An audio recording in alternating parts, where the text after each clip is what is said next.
हम में से शायद कुछ ही लोग ये जानते होंगे कि हैदराबाद जैसे कुछ राज्य और जैसे मणिपुर किस प्रकार से अस्तित्व में आए हैं। तो हेलो दोस्तों, स्वागत है आपका हमारे यूट्यूब चैनल आर्ट्स के जीनियस में। और आज की वीडियो में हम जानने वाले हैं किस प्रकार से भारत में राज्यों का पुनर्गठन हुआ। जैसे हैदराबाद के बारे में जानेंगे, मणिपुर के बारे में जानेंगे, किस प्रकार की समस्याएं यहाँ की जनता ने झेली, क्योंकि इन क्षेत्रों में अधिकतर रजवाड़े ही हुआ करते थे। तो इन रजवाड़ों के राजाओं ने किस प्रकार से अब भारत संघ में शामिल होने के लिए सहमति पत्र पर हस्ताक्षर किए, ताकि ये आज हमारा भारत का हिस्सा है और प्रमुख हिस्सा भी। इनसे पहले वाली वीडियो में हमने जाना था कि किस प्रकार से भारत आज़ाद हुआ था। जब भारत को आज़ादी मिली थी तो उस समय भारत के सामने किन किन चुनौतियों का सामना करना था। उसमें से हमने पार्ट 1 में हमने तीन चुनौतियों के बारे में हमने बताया था। पहला था एकता के सूत्र में बांधने की समस्या थी, दूसरा थी लोकतंत्र की, और तीसरी सबसे प्रमुख समस्या थी विकास समस्या। फिर हमने आगे जाना था तो राज्यों का पुनर्गठन और इसके बारे में जाना था। फिर उसके बारे में जाना था कि क्या समस्याएं थी, फिर सरकार का नजरिया जाना था। अब हम जानेंगे कि किस प्रकार से कुछ राज्यों को भारत संघ में शामिल किया गया था, तो इनमें से प्रमुख कठिनाइयां और समस्याओं का भी सामना करना पड़ा था। जिनमें से प्रमुख समस्या, पहले हम हैदराबाद क्या है हैदराबाद उसके बारे में जानते हैं। तो हैदराबाद भी एक रियासत थी, जिसके हैदराबाद की रियासत के राजा निजाम कहा जाता है। तो आइए हम उसके बारे में जानते हैं। सबसे पहले हैदराबाद सबसे बड़ी जितने भी उस समय 565 रियासतों में सबसे बड़ी रियासत थी हैदराबाद की रियासत। और ये भारत के बीचों बीच थी स्थित थी, क्योंकि इसके सभी बीच में, जैसे ये हैदराबाद है तो इसके सभी किनारे किनारे वाले पार्ट सभी भारत संघ में शामिल हो चुके थे। केवल यही हैदराबाद ही बाकी था। ऐसे में ये बीच में ये रियासत पड़ रही थी, तो ऐसे में ये प्रमुख हो जाता है कि भारत के साथ किस प्रकार से इसे शामिल किया जाए। तो सबसे पहले तो पुराने के हिस्से आंध्र प्रदेश, महाराष्ट्र, इसके पुराने के हिस्से हैं जैसे कुछ आंध्र प्रदेश, महाराष्ट्र, कर्नाटक। और निजाम, मैंने इससे पहले वाले भी वीडियो में भी बताया था कि निजाम क्या था। तो निजाम, आंध्र प्रदेश के राजा को निजाम कहा जाता है। ये बहुत शक्तिशाली लोग होते हैं। एक तरफ से कहा जाते हैं ना कि रईस खानदान के होते, तो इसे भी वैसा ही नाम दिया जाता है। लेकिन एक बात थी कि इनकी थोड़े ही शासन करने की नीति गलत थी। इन्हें लोगों को प्रजा को बहुत सताते थे। तो ऐसे में लोगों ने किसी को सताइएगा तो वो अपना जवाब दे ही गए। जैसे इसमें हुआ था कि निजाम के दमनकारी शासन से तंग लोगों में महिलाएं ज्यादा थी। 1947 नवंबर हैदराबाद रियासत के लोगों के बीच निजाम के शासन के प्रति आंदोलन भड़की। ऐसे में इन निजाम ने महिलाओं पर ज्यादा अत्याचार किए थे, इसीलिए इस आंदोलन में महिलाओं की संख्या अधिक थी। तो ऐसे में क्या हुआ कि अब हम आपको बता रहे हैं कि किस प्रकार से हैदराबाद भारत संघ में शामिल हुआ, उसकी कहानी है। तो यहाँ आंदोलन यहाँ से स्टार्ट होता है, किस प्रकार से भारत संघ में हैदराबाद शामिल हुआ। तो 1948 के सितंबर में भारतीय सेना निजाम के सैनिकों पर काबू पाने के लिए हैदराबाद आए। तो क्या हुआ था कि भारतीय सैनिक हैदराबाद, तो इस आंदोलन को देखते हुए वहाँ के निजाम ने एक अर्ध सैनिक बल रवाना कर दिया था, जिसे रजाकर कहते हैं। रजाकर एक होता है सांप्रदायिक जैसे घटना होता है, तो उसमें वो जैसे गैर मुसलमान, ये तो रजाकर मुसलमान लोग होते हैं जो गैर मुसलमानों लोगों को ज्यादा अपना शिकार बनाते हैं। जैसे हम हिंदू हैं तो वो रजाकर जो है हमको अपना खास शिकार बनाना चाहेगा, क्योंकि गैर मुसलमान है इसीलिए। तो ऐसे में वो इसकी दमनकारी शासन से आंदोलन हुआ। आंदोलन में फिर निजाम ने कुछ सैनिकों को रवाना किया, अर्ध सैनिक, जिसे रजाकर कहा जाता है। निजाम हैदराबाद के शासक को कहा जाता है। फिर भारत ने अपने सैनिक को रवाना किया हैदराबाद। फिर क्या हुआ, फिर हुआ कि कुछ दिन रुक रुक कर लड़ाई चली। फिर निजाम ने आत्मसमर्पण किया और इसके बाद भारत में हैदराबाद का विलय हो गया। तो यहाँ पर हैदराबाद का विलय किस प्रकार से हुआ, ये एग्जाम में पूछता ही है, तो इसे एक महत्वपूर्ण विषय के रूप में, महत्वपूर्ण टॉपिक के रूप में भी समझना चाहिए। अब हम जानेंगे मणिपुर का विलय भारत संघ में किस प्रकार से शामिल हुआ। इससे पहले हमने हैदराबाद के विलय के बारे में जाना। अब हम मणिपुर के बारे में जानेंगे। तो सबसे पहले मणिपुर के बारे में कुछ रोचक भी तथ्य जान लेते हैं। तो यहाँ पर क्या हुआ, आज़ादी के कुछ रोज पहले ही मणिपुर ने यह सहमति पत्र पर हस्ताक्षर कर दिया था कि वहाँ के राजा कि हम भारत संघ में शामिल हो जाएंगे।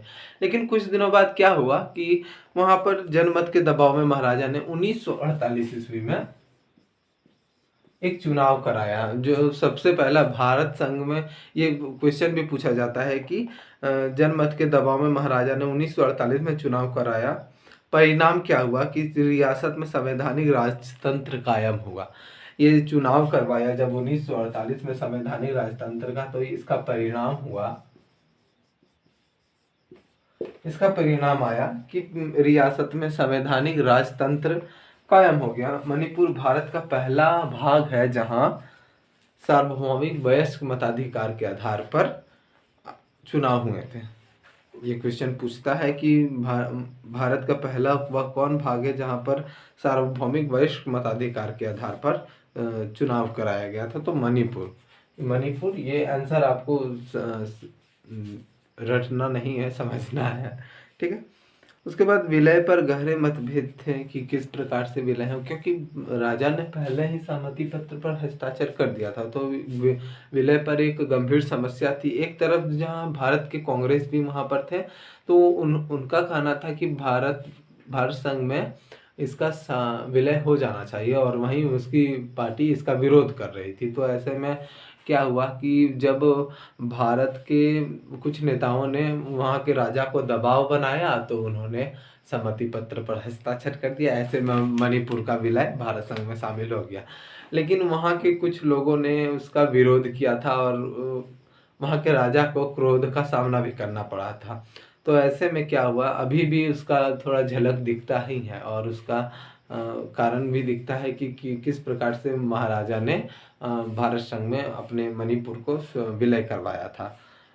क्या हुआ, हैदराबाद की रियासत को भारत संघ में शामिल कर लिया गया, मणिपुर की रियासत को शामिल कर लिया गया। इससे पहले कुछ छोटे छोटे जो रियासत थे, उन्हें आज़ादी के कुछ दिन पहले ही भारत संघ में शामिल हुए, अपनी मर्जी से ही हो गए थे।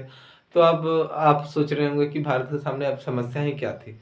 तो अब प्रमुख समस्या बाकी थी, अब समस्या अभी दिख रही थी, क्योंकि अब राज्यों का गठन करना था कि किस प्रकार से राज्यों का गठन, कि किस प्रकार से भारत की आंतरिक जो सीमा थी उसको किस प्रकार से तय किया जाए, और तय भी किया जाए तो किस आधार पर तय किया जाए।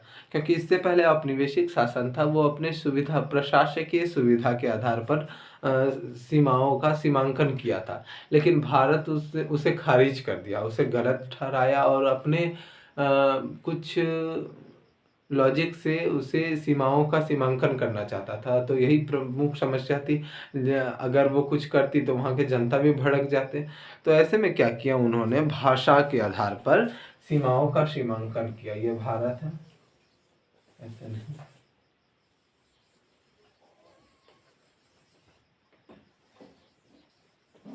ये भारत है, बना नहीं है लेकिन ठीक है।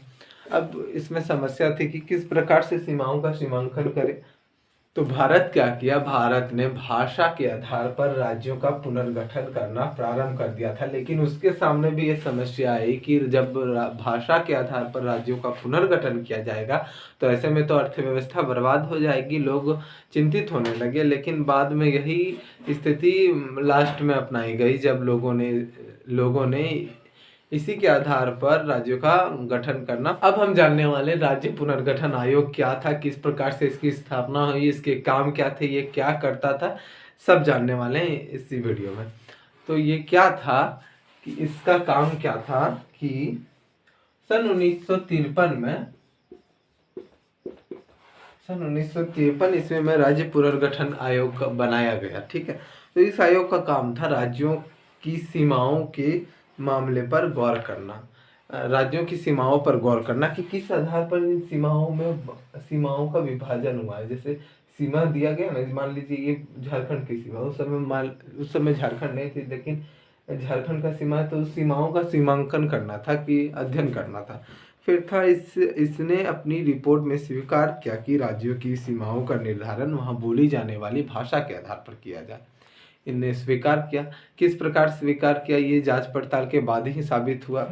फिर आता है इस आयोग की रिपोर्ट के आधार पर 1956 ईस्वी में राज्य पुनर्गठन अधिनियम पास हुआ। कब हुआ? 1956 में।